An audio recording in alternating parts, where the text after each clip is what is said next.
ఎంత కట్టడి చేయాలని ప్రయత్నించినా సైబర్ నేరగాళ్లు వారి చేతివాటాన్ని చూపిస్తూనే ఉన్నారు. సెలబ్రిటీలు ప్రముఖులనే టార్గెట్ గా చేస్తున్నారు. ఇప్పుడు టాలీవుడ్ సూపర్ స్టార్ మహేష్ బాబు కుమార్తె సితారను సైబర్ నేరగాళ్లు టార్గెట్ చేశారు. సితారా పేరుతో ఇతరులకు ఫేక్ ట్రేడింగ్ లింక్స్ ను పంపిస్తున్నారు. ఇన్‌స్టాగ్రామ్ లో లింక్స్ పంపించి డబ్బులు కాజేస్తున్నారు. మహేష్ బాబు టీం కంప్లైంట్ చేయడంతో సైబరాబాద్ పోలీసులు అలర్ట్ అయ్యారు. అనుమానాస్పద అలర్ట్స్ వస్తే స్పందించొద్దని ఫ్యాన్స్ కు మహేష్ బాబు టీం సూచించింది.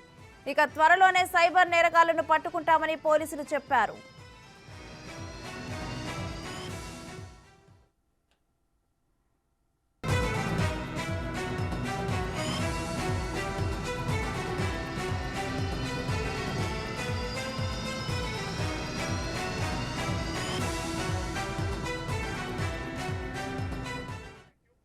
ఇక ఇదే అంశానికి సంబంధించి మరింత సమాచారం మా ప్రతినిధి సురేష్ అందిస్తారు. సురేష్, ఈ ఫేక్ లింక్స్ గురించి కంప్లీట్ అప్డేట్స్ ఏంటి?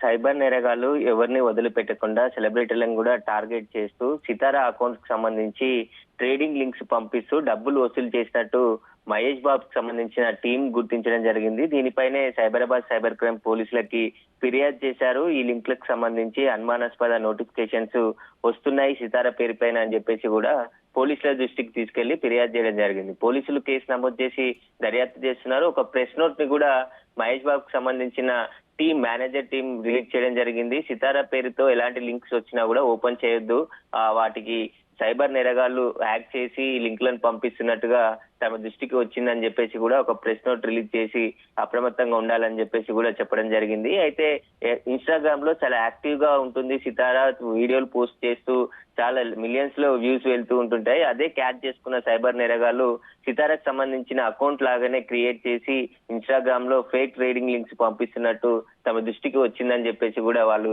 గుర్తించి పోలీసులకు ఫిర్యాదు చేయడం జరిగింది. Right, thank you Suresh.